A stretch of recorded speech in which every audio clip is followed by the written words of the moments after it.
Kilalang mananahi si Letty sa kanilang lugar at ito ang kanyang hanap buhay.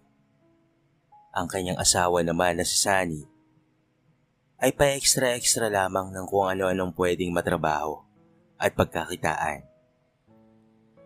May edad na siya nang sila'y biyayaan ng anak na lalaki na pinangalanan nilang Emmanuel na ngayon ay nasa elementary na.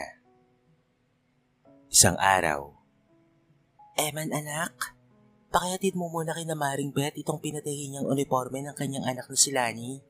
Utos ni Letty sa kanyang anak. "Kunin mo na rin yung balanse niya." Biling niya pa rito.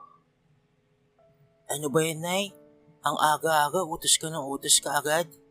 Reklamo nitong si Eman na halos pasado 9:00 na kung gumising. "Aba Eman, walang mahirap sa pinapagawa ko sa'yo. Ihatid mo lang naman ang tinahi ko. Kapag gagala ka, mas mabilis ka pa sa 4:00. Singhal ni Letty sa kanyang anak. "Oo na, ito na po." Kakamot-kamot ulo at padabog na sumunod itong si Eman sa iniutos ng kanyang nanay. Ilang saglit pa ay nakabalik na nga ito at tila naiinis at nagsalita. "Nay, sabi ni Aling Beth, kinuha na raw po ni tatay kagabi yung balance niya sa'yo. Sabi mo daw po pinapakuha mo na, kaya ibinigay niya na daw po. Napahiya pa tuloy ako doon kasi siningil ko pa ulit." Reklamo ni Eman sa kanyang ina.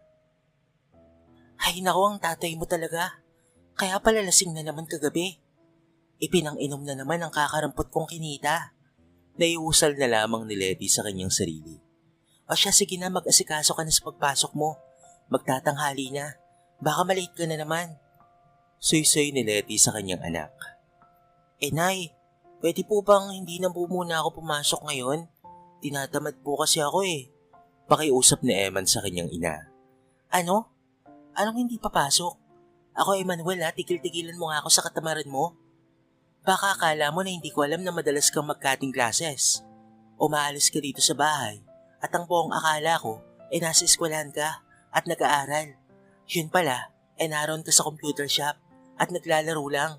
Tapos ngayon, iba na naman ang style mo. Hindi ka papasok. Ano na lang ang magiging kinabukasan mo anak kung ganyan ka palagi?" Konsumisyadong litanya ni Letty sa kanyang anak. Bakit si tatay painom-inom lang at pasabong-sabong? Hindi nagtatrabaho, pero okay naman ang buhay niya. Naibulalas na lamang ni Eman sa kanyang ina. Nagulat naman si Letty sa sinabi ng kanyang anak. Mahirap talaga kapag nakikita ng bata ang maling gawain ng magulang, lalo na't sa murang edad.